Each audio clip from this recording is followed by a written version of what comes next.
Welcome to episode. Let's go with episode 11, something 13. around there. 11. Really? Shit. 13, bro. Wow, episode 13 Mm. of the Bad Nose Hip Hop Podcast, and the first one of 2022. So That's it, man. it's too late to be wishing Happy New Year and all that, but Happy New Year. So thanks for checking us out. Rolling from 2021 into 2022. So it's me, your boy Slack, and my co-host extraordinaire. E Major 2022. Man Knows Hip Hop, the podcast that knows and celebrates hip hop. Welcome, man. Yeah, man, welcome back. Thanks for rocking with us through last year and into this year. Bigger and better, onwards and upwards. And E-man, hit them off with what's going on for this week. Yeah, man. So excited. You know, like Slack said, thank you, man, for last year rocking with us. We had fun, man. We had fun throughout a couple review episodes as well, just to wrap the year off. And we done our favorite albums of the year. So I hope you check that out. If you haven't, feel free to go back to it. And all the other episodes, man. I've spoke to a few people and they're like, you know what, I'm only up to like episode 5 or 6. That's all good, man. They're there on the website. They're not going anywhere on YouTube. Get to them when you want, man. But they're all there. So hit them up, man. Let us know what you think. But it's going to be a good one today. Today, we're going to be looking at Camp Lo, Uptown Saturday Night. 25 years ago this month, probably around end of January, 25 years ago, man, we got hit with Camp Lo's Uptown Saturday Night. And both me and Slack love this album. We just thought we'd talk about it a bit on the episode today, anniversary album episode. But what we wanted to do, as we always say, we like our conversations to just flow. So we obviously know what we're going to be talking about, obviously. But we try and keep it just loose and fluid. But we have an idea of what we're going to be discussing, obviously. But all we've said to each other today is, listen, Camp Lo, Uptown Saturday Night. That's all we're going to do. We've not said anything else. We just want to chop it up about the album, man. So, yeah, man, we just want to have fun with this one. And just big up a brilliant album, man. So let's get into it, man. Slack, thoughts, wherever you're coming from, man. What are you saying? Camp Lo, Uptown Saturday Night. The first time I heard Camp Lo was Coolie High. Right. That video used to get rinsed on Young TV Raps. And I think what got me the most was that they was different to anybody else. That tune is like immortal. I mean, you could play that. It's 25 years old now, and you can pretty much play that anytime during the 25 years it's been out, and it's still a big tune. The beat, the flows, like the flows are immaculate over that tune by both of them, Sonny Chiba and Geechee Suede. Ski Beats as well. I think we got to touch on him as producer of the album. I don't think he gets the credit that he deserves, because he's done some immaculate work throughout. But yeah, that was the first time I heard them on that song, and I rinsed it. I'm not gonna lie, I kept rewinding it. I used to record like the videos of Young Same, Rap yeah, stuff, of course. And I had that one recorded, and I rewind. Tape must have stretched a couple of times.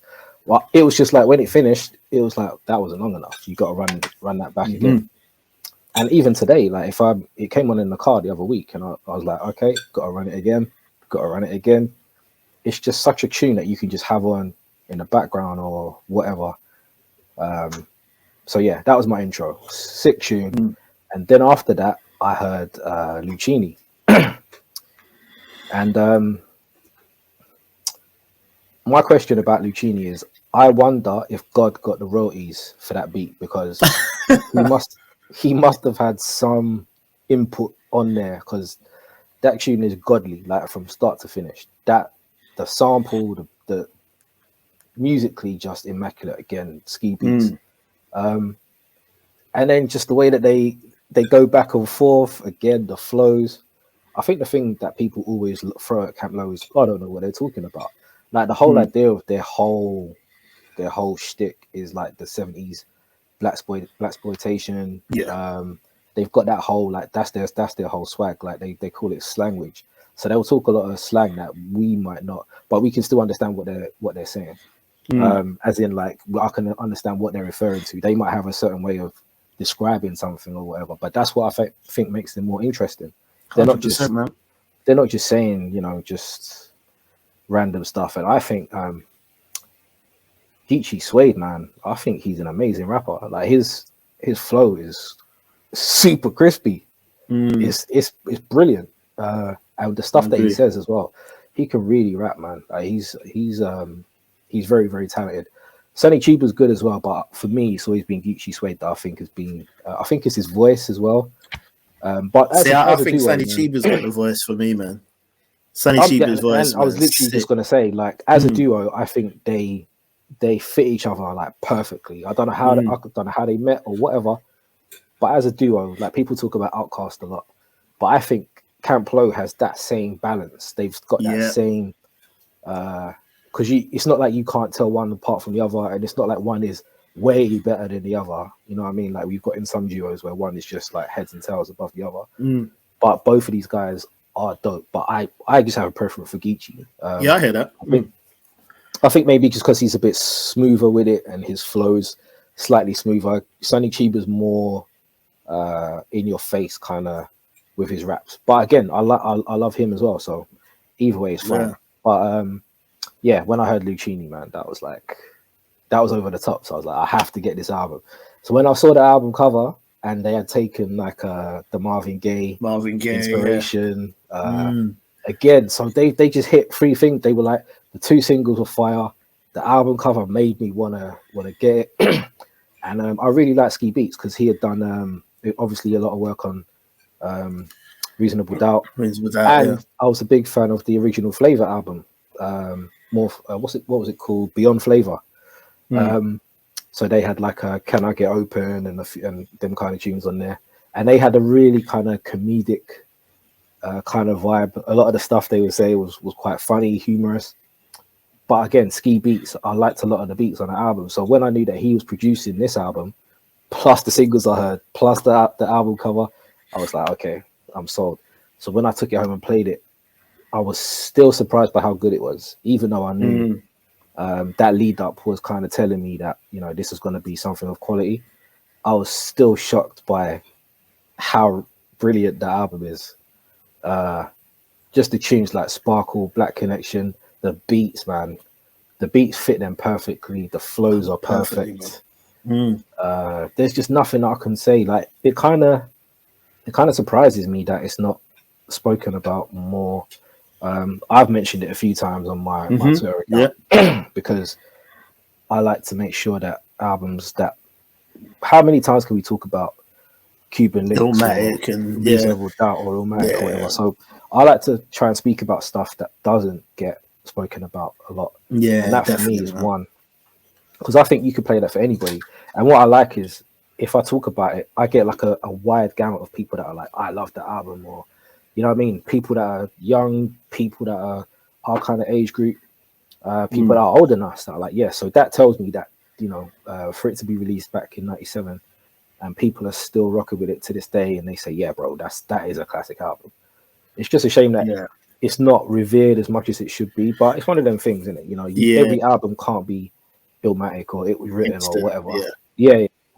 But it had to grow on a lot of people. Yeah, exactly. And I think that's because of the way that they rap, the way that their style is. I think some people might be, like they're corny or they're soft or whatever, but they're from the Bronx, man. They ain't soft. You know what I mean? This is just their style. And I think their style is brilliant, man. I'm not gonna front. I love it, man. After this album, they've got another few projects that I really like. So Camp Lo are easily one of my favorite duos by far. They've done work with Pete Rock and all of that after this. So, but top to bottom, man, it's a 5 mic album as far as I'm concerned. I can't really pick a flaw. I don't even think there's a song that I skip, and if I do, it's probably just because I've heard it a million times before. It's not I'm skipping it because it's not a tune, but it's probably because I've heard. But again, like Sparkle, Black Connection, Lucchini, the usual suspects, I can play them a million times over. I can put that album on today, and I'll still play it back to front. So big album, man. 25 years, incredible, which makes me feel old as hell, but. Yeah, man, just incredible, man. What do you feel about it, bro? No, bro, see the mad thing about the Camp Lo album, man. I knew nothing about them. Same with you.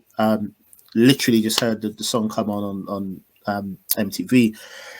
It was for the Not Soul in the Hole. What was it? Great White Hype soundtrack. Yeah. So I didn't. So I didn't even own that soundtrack or nothing like that. I hadn't heard of Camp Low. You know, usually you hear little bubbling of artists, or you hear a name, or blah blah blah, a little promo. I don't know. Obviously, maybe in America, heads were expecting to hear from them, but for us, or for me, I should say, never heard of them. Didn't know who they were, nothing at all. Then one day I just heard that Cooley High come on, and I thought, right, this is smooth, man. Like literally, and I was like you recorded it, and it became one of my favorite songs. I loved the video, just the way they were in a restaurant. And if you remember the video as well, it had that kind of mystical look, like it was almost like black and white, like cloudy in there. It was color, but it was like cloudy in there, like it was misty in there. So it just felt so like you would just zone out, and just like the beat, everything. And the way these guys are rapping on it, I remember they had their shirts and a hat, and they was just doing that at the table and rapping. I remember thinking, right, these guys are actually sick. I like this, man. Love this song. Listened to it, became a favorite of mine. Listening to it all the time. Went to school talking about it with everyone. You know the song Camp Low? It's like, yeah. And then Lucchini, same thing. So I'm like, wow, Lucchini's actually mad. Same. Captivating. It's one of those songs that you can't not feel good when you hear it. You know what I'm saying? Then it had the swing outro on the end, didn't it? With Diggable Planets feature. So even that was sick. They had the mask on like they was robbing a bank, and I just thought, right, these guys are actually mad. Album dropped, bought it. Same with you, just on the strength for those two. Bro, did not stop playing that thing, man. Start to finish. The sound, the quality, their flows. Like you said, didn't really know 100% of what they was talking about. See, for us, it's a double whammy, because not only is it certain things, it's certain Americanisms and slangs that we might not have been up on, man, like at 15, 16 years old. You know what I'm saying? And you probably more, obviously, you've got family over there. But for me, I'm hearing, learning, picking up certain words, trying to decipher what that is. So a lot of it, I didn't really understand what they was talking about, but I loved it, man. Like you said, the artwork, I loved. Remember we went to a concert once. I can't remember whose concert it was, but we was at a concert, and I think it was delayed. Like we heard, the artist ain't coming till such and such a time, man. So we went just to like a cafe or something nearby. We was just sitting in there, chicken and chip shop. That's it. So we just all sitting in there getting some food. These are people we don't know. Obviously, it's me and a couple of people, and then you just start talking to other people. You can tell that we're all waiting to go into the concert, innit? So he's like, "Oh, what are you listening to at the moment? What do you like at the moment?" I remember clearly, and I was saying, Camp Low, man. I'm on Camp Low hard. And one guy was like, "Who?" I was like, "Camp Low." And they was like, "Nah, never heard of them." I said, "You know, like Cooley High and that." They was like, "Nah, never heard of them." Some other dudes came over. They was like, "Camp Low." Nah, man, I ain't feeling them, man. I don't like their look. I don't like their sound, everything like that. This other guy came over, was like, Camp Low, they're sick. And it's just funny, is I remember sitting right there at that point thinking, right, this is going to be an interesting duo, because you kind of, some people don't really, do you know what I'm saying? Kind of like Outkast. Some people are like, I'm not sure how I feel about them. Later Outcasts, like, you know, the Criminal Times, like we were talking about, they weren't really sure how they feel about them. I know guys that were almost offended by how they looked, which is long, but just weird things. I just thought it's interesting, man, hearing people's response and reaction to them. But I think it's an incredible album. It's something that hasn't really come out of rotation. It's one of those ones you had on vinyl, tape, CD. Do you know what I'm saying? The production, yeah, I think Ski done most of it, didn't he? I think True Guy done maybe one or two. The Park joint, I think it was. That's it. But I think Ski held like the rest of it. Yeah, he held that. Yeah. So I think Jay-Z's Feeling It was meant to be for Camp Low as well, right. Wasn't it? Yeah. Which is interesting because I've actually I can hear Camp Low. Have you heard the Camp Low version? You know what? Have I? No, I'm thinking of the Anita Baker sample that they used on the bubbling. No, I don't think I've heard the J one with them. To be honest, bro, I think I prefer Camp Low over the Jay-Z version, man. No, Yeah, man. Sonny Chiba, because you can kind of hear, Jay-Z rapping like Sonny Chiba on that tune. So when you hear the original version and then you hear Feeling It, you're like, Jay-Z kind of He's rapping a little bit like. Okay. But yeah, I like that version, man. That version is, if that was on the album, that would have even pushed it harder. Yeah, because I can hear them on it, man. But Yeah. yeah, man. So I was just really, really into it, man. I think the second album they dropped was like a few years later. That didn't have the same. Do It Again was the second album. Yeah, that's it.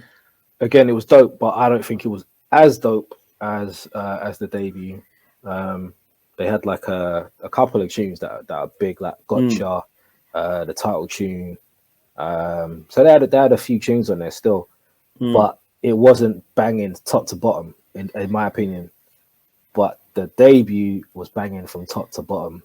Yeah. And I don't know if you're the same as me in this regard, but when I used to buy a brand new album, I'll play it in the hope like that. I remember I did it when I bought Cuban Links because I wasn't too sure at that point about Raekwon, as in like as in a solo artist. I bought it anyway because it was Woo, innit? So I was like, okay, I'm gonna buy it. And I wasn't expecting it to be what it was. Basically, I thought, yeah, it'll probably be good. But when I heard song after song be the quality that it was, and it wasn't slowing down, the same happened with Infamous. When I put Infamous in, and I was looking through the line notes, I was like, I wonder which of these songs is going to be the one that's going to slow it down. Because you know, sometimes you had like a side A and a side B. Like if you bought the CD, that would be like cut in half, so you have the first half and the second half. But I'd be like, all right, so which one of the? And then when it just keeps going, and there's no weak point, there's no lull, it's just fire all the way through. That was the same with the Camp Low. I was reading the liner notes and I was like, all right. I was waiting for that moment to be like, okay, this ain't the one. Skip. Didn't happen.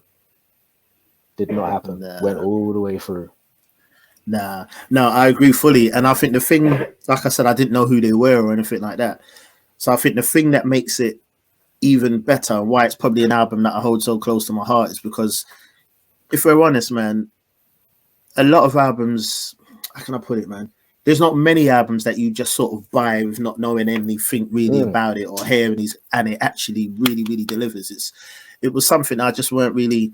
Yeah, I was expecting it to be good because I liked the first two singles, but I still was like, what am I going to get for a whole album of this? Do you know what I'm saying? Exactly. But what if you never heard the first two singles, though? What if you never heard Lucini and you never heard Coolie High? And then imagine hearing that for the first time on the album. Exactly. It would have hit me. Definitely. Even the way the album starts, though, because it's like I don't even know how this is gonna sound through here, but even just the way like Crystal Carrington, you know what I mean? Yeah. And I remember thinking Crystal Carrington, because my mum used to love Dallas, innit? Or was it Dallas or Dynasty? One of the two, man. So I was thinking Crystal Carrington. That's a weird name, but to call your song. But bro, soon as you just hear that, and I'm like, okay, cool. Like you said, man, look, when you're thinking about it, right, Crystal Carrington starts with that, then it goes straight into Lucini. Part Joint was cool. B-side to Hollywood, Killing Them Softly, Sparkle, Black Connection. Killing Them Softly is hard, bro. Yeah. And it's this storytelling in that as well. Like on the album, like and that's the thing, you can hear Camp Low and you could think, okay, like you said, no one really knows what they're talking about. They could be talking about anything. But when you listen to the album, there's stories on the album. They're talking about things on the album. They're going into it. There's harder hitting tracks. There's up tempo, uplifting tracks. There's darker tracks. Negro League is mad, bro. Negro League is fire. Yeah, man. Like you said though, Black Connection, just with that, the way you have that. Yeah. Because you think, man, how's this gonna come out? You know what I'm saying? But then now I love it, man. The album, I think it's an incredible album. And I think at the beginning you were saying that when you put it out there, a lot of people are like, yeah, I love that album. I definitely think it's one of those ones where, because it would have been underground when you think about it. I know they had the singles and that, but it's not something that everyone was talking about. This was 1997. You know what I'm saying? You had Jay-Z doing what he was doing, Volume 1, Jay-Z. 97, you had Wu-Tang Forever. That was like the rise of Master P as well. And exactly, man. 97, man. That kind of stuff. It was 97 was a very strange year, man. Biggie got killed. We had just lost Tupac as well, like 6 months earlier. Yeah, man. It was a very weird year because you had kind of there was artists that were kind of in between mainstream and underground. Right, I think exactly. Yeah. I think Camp Lo was one of them because Mhm. people loved those songs, Lucchini and Cooley High, but I would never hear them like on the radio or stuff. Right. So if it was like people who knew hip hop, knew them tunes. So yeah, they were kind of in a weird kind of space, as in like I think again, some people were turned off by the fact that they were wearing like flipping like neckerchiefs. Cravat and that. You had the hats, you had you know what I mean. So the look was different, and around that time, you know, people were still wearing their Timbs and baggy jeans, but then you had like the Jiggy era, you know what I mean, where Jay-Z was starting to talk about platinum Rolexes and all that kind of stuff. So people were starting to maybe dress a little bit smarter as well. You had that dickhead Puffy talking about whatever he was talking about with designer stuff, and Biggie was talking about Versace glasses and stuff. So I remember around that time as well, sort of 96, 97, the drum and bass was big over here at that point as well. And with drum and bass, you were wearing your Moschino, your YSL, Shoes, your Iceberg, and all of that kind of stuff. So again, that transition from me wearing baggy jeans and Timberlands and all that kind of stuff to then transitioning into wearing polo shirts and Moschino jeans, Iceberg shoes, all that kind of stuff. So it was just a weird kind of time. So people kind of like lean into one side, and I think Camp Lo were right in the middle, because you had like Biggie, Jay-Z, Tupac, who were like the mainstream rappers at the time, and then you had the real underground like Black Moon and all of those kind of Redman, all those kind of artists that was still doing big things, but they were still kind of looked at as underground artists. And Camp Lo were kind of in the middle somewhere, because they didn't even really I know they had the track with Orange Juice Jones, but I don't remember like them collaborating with anyone or doing anything that really. Do you know what I'm saying? So true. Their names weren't really in your face like that. I think that Orange Juice Jones track was 97 or 98, but they weren't really in your face like that, apart from that's true. I never thought about that. Do you know what I'm saying? Because, bro, like, we love Cooley High. We both said that. And like I said, we didn't know what we was going to talk about today, in a sense of, we just said, let's talk about the album. But we've both just said that it was hearing Cooley High. I know majority of people that it was Lucchini that they heard. And to this day, it's still Lucchini as Camp Lo for them. I love Lucchini, but, bro, when I think Camp Lo, I don't think Lucchini. You see what I'm saying? That's interesting. Yeah, I don't think Lucchini, because obviously it's probably their biggest track, and it's a 5 mic track. Do you know what I'm saying? There's no doubt about that. But for me, Cooley High will always be probably to me what Lucchini is to most people for Camp Lo. Some people said that though. When I talked about the album, some people did say that they prefer Cooley High, and I was like, really? That's interesting. Bro, Cooley High is perfect, bro. It is. Don't get me wrong. Both of them are 5 mic tracks. Like, 100%. You can't go wrong with either. And for me, like, picking between one is like Sophie's choice, and it's like, do I pick this? Like, I wouldn't be able to. I wouldn't want to do it. But it was just surprising to me that so many people said I prefer Cooley High over Lucchini. I thought it would be the other way around, and there ain't nothing wrong with that. I wasn't expecting it. Yeah, definitely Cooley High for me, man. It was, it's perfect song, man. To this day, if it comes on, it's one of those ones I'll never ever skip. You know, songs you'll love, some songs you love, but you might not be in the mood for them. I've skipped Lucchini sometimes, but I love it. I've never skipped. I don't think I've ever skipped. Life. Really, no, I've skipped it sometimes. Not out of dislike, but you know, it's just like not really in the mood to hear that. I don't think I've ever skipped Cooley High, like ever. Do you know what I'm saying? Yeah, it's like you know, if you hear a tune too much, like, do you remember the first time you heard In the Club, and you were like, "Wow, this is a big tune." I can't listen to that song now. I can't. Even if I was listening to the 50 album, I have to skip that song. I can't. I was like that for years. It's only because I stopped listening to the album for a good chunk of time, like, I mean, years. Then when I started playing it again, I let it run. But definitely when it dropped, because it was everywhere, you just couldn't. It's everywhere. But it's I kind of think, why didn't I have that feeling about Lucchini? Is it because I get to pick how many times I hear it? Because obviously In the Club is, you go to the club, you hear it. You're in the car and it comes on the radio. You go to your friend's house and he's playing it. Like, it's literally everywhere. I remember walking on Tottenham High Road when it came out, and there was like, we were counting how many cars were playing that tune, and literally every car that was going past, whether it be convertible, whatever, was playing that song. So maybe because I know it wasn't forced on me as much as that song was, as in hearing it literally everywhere you go. Maybe that's why I can still tolerate it to this day, like as much as I can. But yeah, just it's one of them tunes, like it's immortal as far as I'm like both of them. Definitely. Both of those tunes like will never die. So to have those classic tunes on that album and the rest of the songs around it as good as they are. Yeah. I mean, definitely, they really achieved something on that album, man. They really did. Like to have it still being spoken about and loved and revered as much as it is. Even more so now, like totally. I don't really like people liked it, but I know even in my circle, and obviously we didn't have social media and all that in '97 like that. So in my circle, I know for sure I was one of the few that loved it as much as I did. Do you know what I'm saying? People liked it around me, but what I'm saying, it weren't an illmatic. Do you know what I mean? It weren't you know what I'm saying? It weren't a chronic. It weren't one of those ones where just everyone loved it and everyone was talking about it. Yeah. It was one of those ones where it you know what I mean? It could be polarizing. But I think as you go on now, like you said, even the tweet that you put out the other day, you're seeing more and more people now have love for it. But I do think that's got a lot to do with people like us and the older heads that love it and always sing its praises. So people's gone back and checked it out. Do you know what I'm saying? But obviously now people appreciate it a lot more. But Camp Lo deserve their props, man. Like you said before, 97 was a weird year. And I'm looking at Camp Lo the way I look at Das Effects now. Everyone knows how I feel about Das Effects, you know what I'm saying? But people can say, they got possible 2 classics, blah, blah, blah. But the thing about Das Effects for me is that even if they haven't had the longevity, and by that I mean, yeah, they're still, they could still be around. I saw them live a couple of years ago, still doing their thing, but they haven't been putting out album after album after album. We understand that. But for me, the quality of what they did put out, the impact it had on the culture, just how different they were, how willing they were to be themselves, that for me stands the testament of time.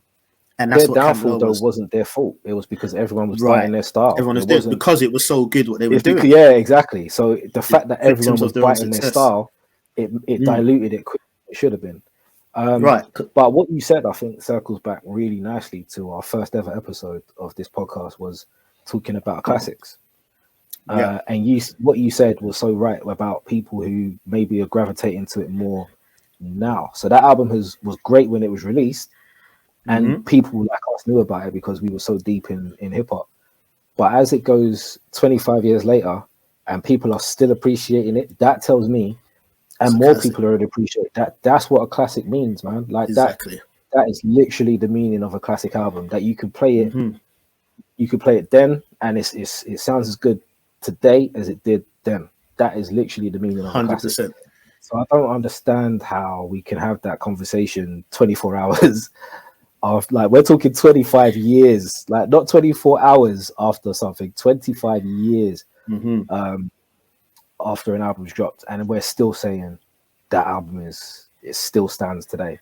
So I think that circles back like really nicely into what a true classic is. Yeah, man.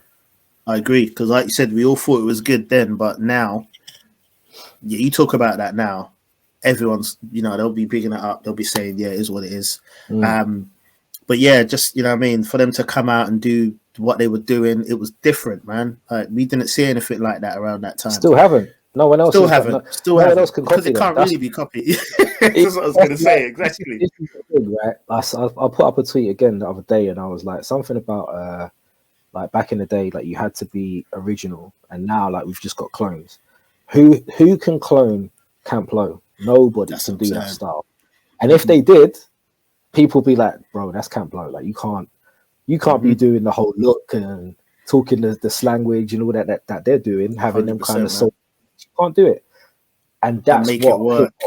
Like, this is exactly the hip hop that I grew up on. Like these groups that, like you just said about Das Effects, people bit the hell out of Das Effects, but you still would look for Das Effects because no one could do it like them. That's you know what I mean? People use it all the wiggity and all that stuff, but it's not Das Effects though, mate. It's not Das Effects. You know what I mean? It's not at all, man. I mean, they had to. Like they were and they are original. No one can bite them. No one can duplicate what they've done. Their sound, their style, their language, everything about them was exactly what hip hop should be, man. Nah, I fully agree, man. Originators, man. I remember I've got the I say the privilege because it's actually mad how it worked out, man. I remember this is actually gonna sound like I'm lying, but I remember I was at work one day, and when was it? Was you at Camp Low in where was it? Was it Islington? No, I've never seen them live. Right. So all for years I'd never seen them live, right? But I heard their show was crazy. So, bro, it must have been about maybe 2016, 2016. Oh, recent. Yeah, that's what I'm saying. All this time okay. I'd never seen them, yeah. So it might have been around 2016, 17. I may be wrong. But don't ask me why, bro. But I was sitting down in the canteen at work and I was just thinking to myself, man, I'd love to see Camp Low because I prefer going to concerts for like, you know what I mean, the legends. You know what I mean? I like to see legends in concert rather than go to a big massive arena to see who's big in and you're in the seats in the heavens and you end up having to watch the monitor. You might as well have done that at home. Do you know what I'm saying? I like the small jazz cafe venues where you're seeing the legends, you know what I mean? So I was just there and I was thinking, right, I'd actually love to see Camp Low in concert because I love how much I love that album. Bro, no word of a lie. It must have been maybe the next day or the day after. My brethren texted me and he was like, "Oh, Camp Low's in concert." And I was like, "No way, man." I literally just said to myself, "I'd love to see them." Meant to be, mate. Bro, it was mad. Booked ticket straight away, obviously. Went and he was there. I think Sonny Chiba came on like stage time, but Geechee was there before, just like drinking with everyone and just hanging out just with us at the bar. Cause it's one of those venues where you've got like a bar there and then, you know what I mean, the stage at the back. So it's one of them ones. J-Ree showed up as well, like he always does. He shows up everywhere. Like, bro, I swear he must live here, bro. He's at every show in London, man. Every show, he's the opener. Trust me, I'm big up to J-Ree though. But yeah, so he was there. So I like the way they done the concert though, because they done the concert, and I'd probably say the first half of the concert they didn't touch Uptown Saturday Night.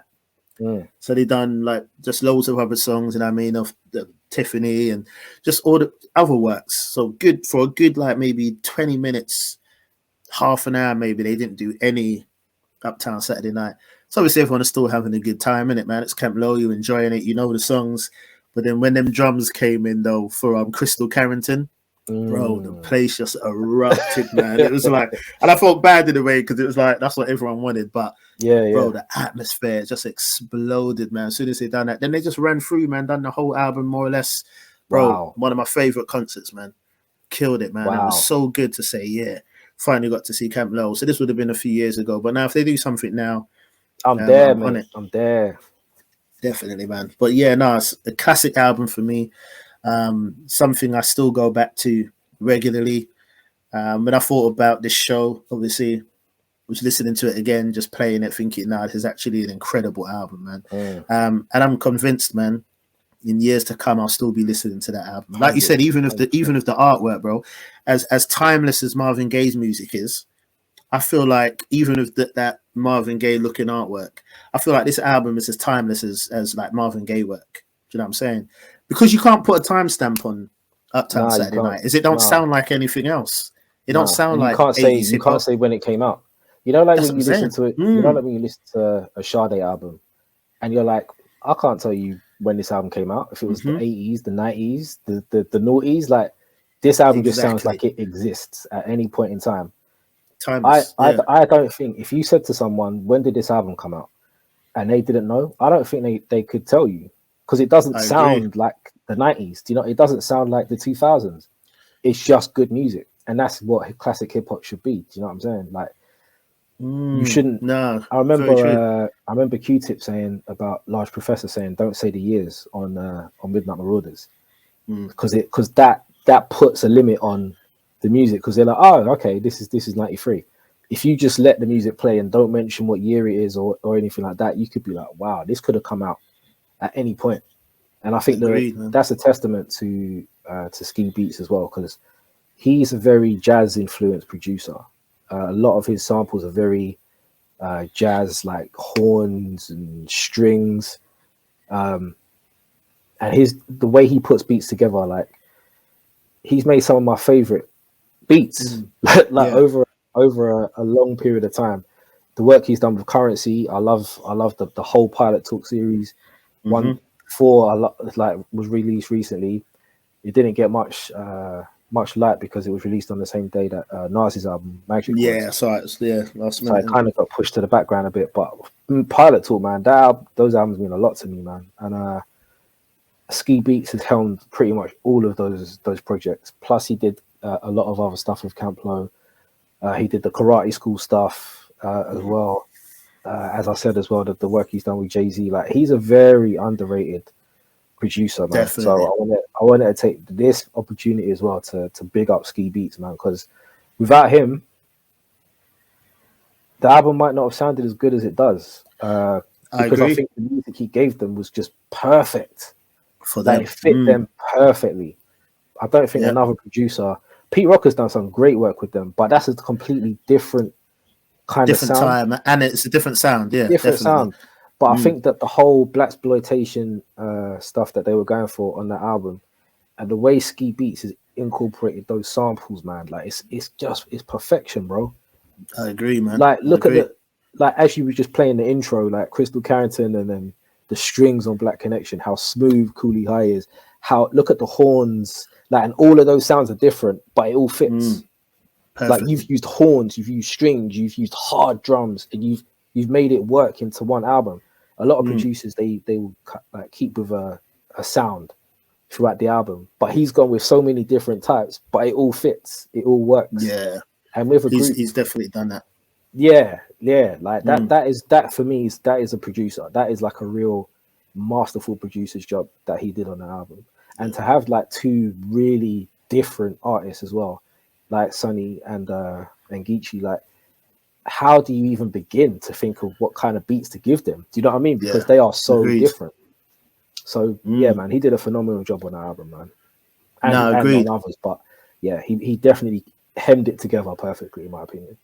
Yeah, he done like a RZA flex on that, because one of the things you give RZA praise for is how he worked a lot of the solo debuts to sound for that artist. You know, certain beats he made, you know, for Only Built for Cuban Links wouldn't have fit on Return to 36 Chambers. You know what I'm saying? So it's how he done it. I think Ski's definitely done that, because if you look at Ski's work as well, other work, I don't think you could necessarily take anything from Uptown Saturday Night and throw it on a Pilot Talk or throw it on a. Do you know what I'm saying? He had a different. It's like he worked for them on that, because nothing else Camp Lo has done has sounded like that. So yeah, definitely, man. Props to Ski for that. And you got to think about it. These 100%, man. These are new artists. Well, I shouldn't say new, because I'm not really sure. They were new to me, man. Doing stuff before, but yeah, new to exactly. Yeah. Right, and new to most of us. Even if they did have work out, it would have been new to majority of people. Apart from the track they had on the soundtrack, their names weren't bubbling like that. Like you couldn't wait to hear from them. Okay, they had True Guy, a couple of their own people, but they never had like no big features on the album or anything like that. They held it down. So this is like a brand new work. Ski's gone in, done what he done, and yeah, I'm glad you said that, because as much as we're giving Camp Lo props, I think Ski helped to make that the classic that it is. Do you know what I'm saying? Yeah, definitely. So definitely props to him for that. It's a timeless album, man. I got no problems. If someone comes to me and says that's a 5 mic classic album, there will be no arguments. Nah, man, that got the 5 mic seal of approval from me a long time ago, and I don't like to do that immediately. You know, I'm very much of the old school source kind of way of looking at albums. Like, I don't like to talk about how good an album is or whatever, like as soon as I've heard it, because you can really like something. Like, I like to listen to them in moods as well. Like, if I'm in the mood for something rowdy, or if I'm in the car, or if I'm just chilling at home, can I still enjoy this album? You know, depending on what mood I'm in and what I want to listen to. So if I just listen to it once or twice, I don't think I'm in a position to really make a sound judgment on the album. I could really like an album one day, then I listen to it again, like, what the fuck was I thinking? That's terrible. Do you know what I mean? 100%. Or vice versa. There's been times where I've listened to an album and I'm like, nah, this is trash. I go back to it and I'm like, what was I thinking? This is amazing. So I like to give it a little bit of time. And when I first heard this, it blew my mind. Just how high level it was. I wasn't expecting it to be the level it was. Exactly. I thought maybe there'll be a couple of joints, obviously the singles, and another couple of, but I wasn't expecting to like everything that was on there. You know what I mean? So yeah, I had to give it time and be like, okay, I was surprised by how good it was, but let's see how I feel about it again the next time I play it. And then when you realize you played it, 100 times, So many you know, times, yeah. you know every word. You know every transition, you know every beat, you know when every drum's gonna kick in. That's when you're Every like, ad-lib, man. yeah, exactly, bro. Like all of that. That's when you know that, yeah, okay, like this album is stuck to the ribs. 100%, man. This is a good one, man. So, man, yeah, man. And 97 was solid, deserves all the flowers, man. It was, man. Definitely. It was a strange year, but overall, definitely. I mean, you got to think about things like Life After Death, obviously. Volume 1, War Report. Some albums I really, really love dropped in 97, Wu-Tang Forever. Yeah. Do you know what I'm saying? And so I think that's probably one of the reasons why maybe it might even have been overlooked by some. True. But yeah, incredible, man. Stood the test of time. Still, was a highlight of that year for me, that album. Yep. But yeah, man. So 25 years of Uptown Saturday Night, January 1997, man. Fantastic album, man. Yeah, man. I mean, we've been bigging up the album for damn near 45 minutes. Like that tells you how good the album is. So you can just sit there and chop it up about the work. But yeah, give us your thoughts, man. Let us know what you think about the album. Tell us your favorite joints. Tell us if you didn't like it, if you disagree with us, you don't think it's a 5 mic album. We welcome all disagreements as well, man. So you don't have to agree with everything we say. But for us, 100% classic album. Big shout out to Count Blow. Big shout out to Ski Beats for giving us this classic album. And just over the course of the next few months, man, because a lot of the albums that were released in 97 are hitting 25 years. So we're going to be revisiting all of those albums that we spoke about in the month that they dropped, and just saluting those classic albums, man, because if you've hit a quarter of a century and you're still talking about that album today, that is something special, man. So we want to really celebrate that music on this podcast. So stick with us over the course of the months and the years. Yeah, man, see what we got coming. So thank you as always for tuning in to the Man Knows Hip Hop podcast, man. From me, your boy Slap, and my co-host extraordinaire, E Major. Thank you, man. As Slap said, check it out. Appreciate you, man. If you haven't listened to the Uptown Saturday Night for a long time, serious, man, just press play on it now, man. And like Slap said, man, if you're not feeling it, you're like, yeah, man, hit us up. We'd love to have a bit of conversation. Do you know what I'm saying? But if even one person says, man, I weren't really feeling this album, or I don't even know it really, but I listened to it because of the show, and it's become one of my favorites now. Brilliant, man, because we just want to give it its shine, man, and its props, because it's a brilliant album, man. And like Slack said, we'll be doing this more throughout this year as well, man. A pivotal year. So yeah, man, stick with us. We'll see you again next week. Hope your year started well. All love, man. Appreciate it, man. Take care. Absolutely, man. All love, and we'll see you in the next one, ladies and gentlemen. Peace.